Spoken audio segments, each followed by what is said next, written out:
The classroom was quiet enough to hear the clock ticking on the wall. Two quiet .30 students sat at their desks, eyes forward, notebooks open. All of them except one. I in the last row, near the window, a boy sat perfectly still. His hands were folded. His eyes stayed down. He had learned that looking up only invited attention. The teacher stood at the front, holding a marker like a judge's gavel. She scanned the room, then stopped. Her gaze locked onto him. She smiled. Not a kind smile, the kind that comes before embarrassment. "Why are you always so quiet?" she asked, loud enough for everyone to hear. A few students shifted in their seats. Some looked away. Others smirked. The boy didn't answer. He never did. The teacher laughed softly and turned to the board. "If you don't participate," she said, "people will assume you don't understand." A ripple of quiet laughter followed. The boy's ears burned, but he stayed silent. What no one in that room knew. Not the teacher, not the students, not even the principal sitting 2 floors above them, was that the problem written on the board that morning, the one the school had failed to solve for years, was about to change everything. And it would happen because of the boy no one thought was listening. Asterisk. The boy's name was Daniel Carter.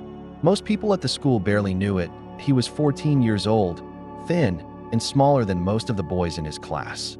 His uniform always looked one size too big, as if it had belonged to someone else before him. He never raised his hand, never joined group discussions, never laughed loudly in the hallways. Teachers described him the same way every year. Polite, quiet, unremarkable. Mrs. Holloway had been teaching mathematics at Westbridge Academy for nearly 20 years. She was respected, strict, known for producing top exam scores. She believed strongly in one thing: confidence meant intelligence.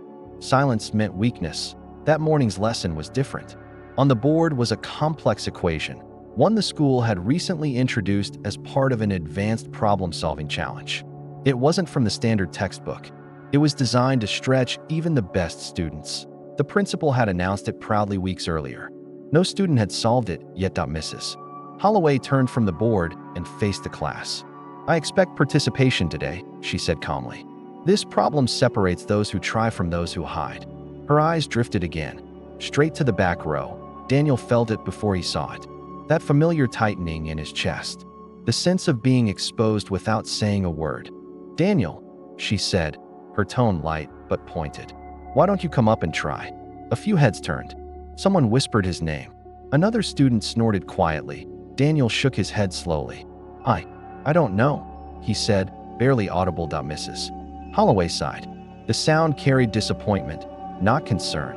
"You see," she said to the class, "this is what happens when students don't engage. They fall behind." Daniel's fingers curled under the desk. He stared at the scratches on the wood, counting them, grounding himself. What the class didn't know was that Daniel spent most afternoons alone in the library.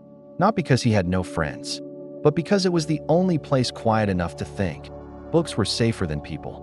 Numbers were safer than words. At home, his mother worked double shifts at a nursing home.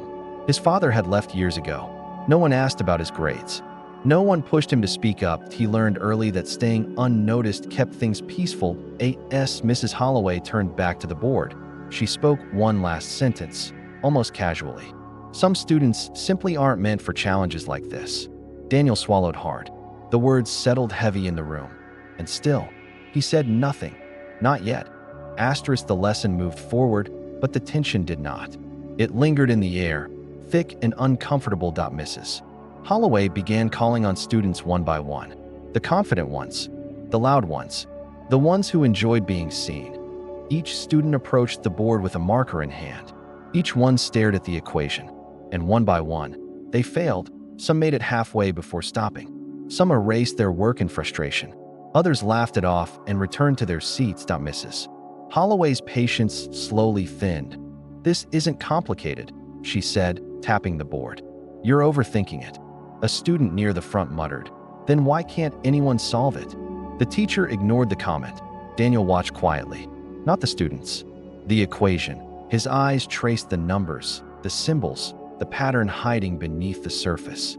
His breathing slowed.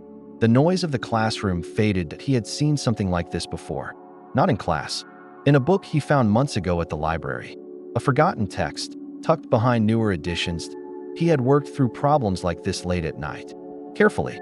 patiently, until the logic made sense. But now, every time someone failed, the room grew heavier. The whispers started. This is impossible. Why are we even doing this? Someone glanced back at Daniel and smirked. At least I'm trying, they whispered to a friend. Daniel felt his shoulders tighten. Shame crept in, slow and familiar. Mrs. Holloway turned again. Her voice sharpened. This is embarrassing, she said. For all of you. She paused. Then, almost deliberately, she looked straight at Daniel. And some of you are proving my point. The room went silent. Daniel's heart began to pound. Not fast. Heavy. He felt dozens of eyes on him now. Waiting. Judging.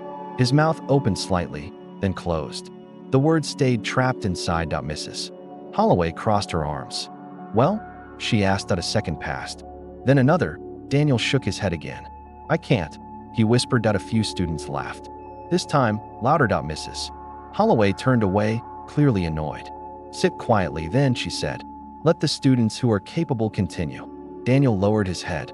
His vision blurred, but he refused to see our wide N01 noticed his fingers moving softly against the desk, tracing numbers, rewriting the equation from memory. N01 noticed that in his mind, the answer was already forming, and no one realized. The longer they mocked his silence, the closer they were to being proven wrong. The bell was only minutes away when it happened. Mrs. Holloway erased the board with sharp, irritated strokes. Chalk dust hung in the air like disappointment.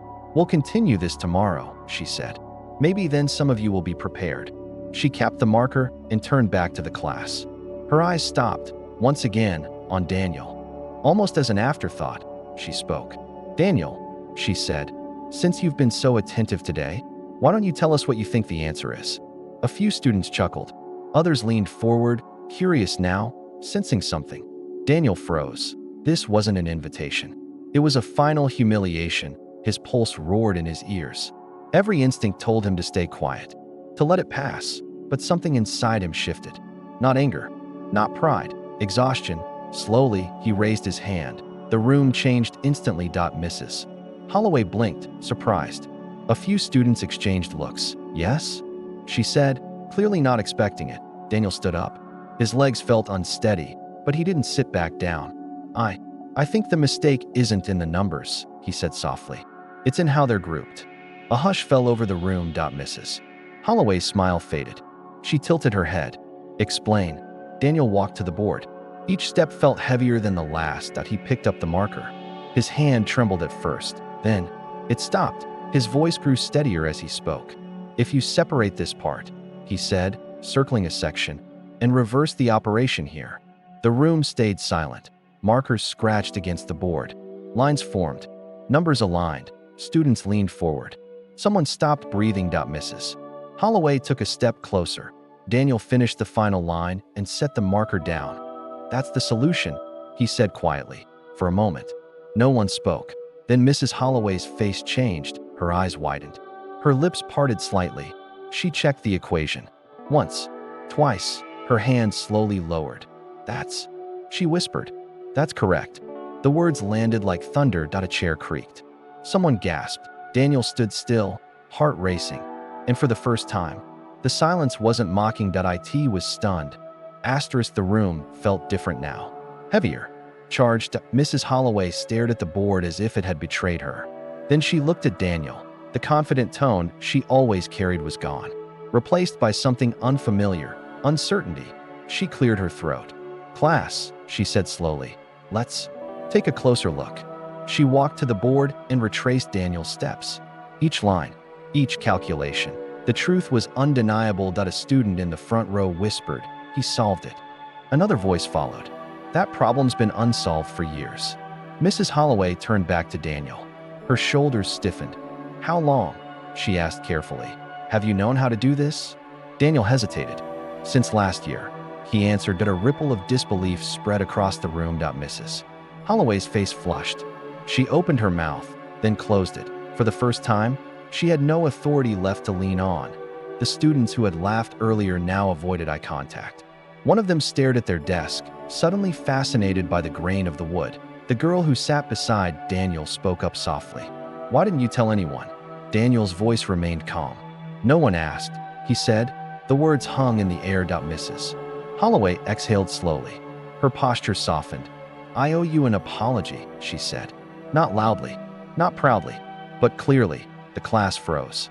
"I assumed silence meant inability," she continued. "I was wrong." Daniel nodded once. He didn't smile. He didn't gloat. Respect was louder than celebration. The bell rang sharply, breaking the moment. Students gathered their things in stunned quiet. As they filed out, heads turned. Whispers followed Daniel now, but they sounded different. Wonder. Mrs. Holloway remained by the board, watching him leave. Her lesson had ended, but her learning had just begun. The change didn't happen all at once. But it began that day. By the next morning, Daniel was no longer invisible. Teachers greeted him in the hall. Students glanced at him with new curiosity. Words spread quickly. Not exaggerated, not dramatic, just true. The principal called Daniel into his office that afternoon. The room smelled of coffee and old books. He listened quietly as Daniel explained how he had learned. The library, the late nights, the problems no one else wanted to touch. The principal nodded slowly. "You should have been challenged sooner," he said. "That's on us." Daniel was moved into advanced classes within the week. Not as a favor, as a correction. Mrs. Holloway changed too. Her lessons became quieter, more thoughtful. She began asking questions instead of assuming answers. When Daniel raised his hand now, she listened. The students followed her lead. The laughter stopped. The whispers faded. One afternoon, the same student who had laughed the loudest approached Daniel in the hallway. "I didn't know," he said awkwardly. "I'm sorry." Daniel nodded. That was enough. Home. His mother sat at the kitchen table holding the letter from the school. Her eyes filled with tears she didn't try to hide. "I always knew you were special," she said softly. Daniel smiled, just a little. The school didn't become perfect. People rarely do, but it became better because one quiet student had finally been heard. Daniel walked home that evening, the late sun casting long shadows across the empty streets. For the first time, he didn't hurry past the other kids. He didn't shrink in the corners. He walked steadily, with a quiet confidence that surprised even him. He thought about the classroom, the silence, the tension, the moment when everything changed. How something as simple as paying attention, learning quietly, and believing in himself could ripple outward and alter the world around him. That night, he sat at his desk, opened a notebook, and wrote the problem down again. Not because he had to, but because he wanted to. Because he understood now that knowledge, patience, and courage were not just tools. They were power. He reflected on the lesson the day had taught everyone. That silence is not weakness.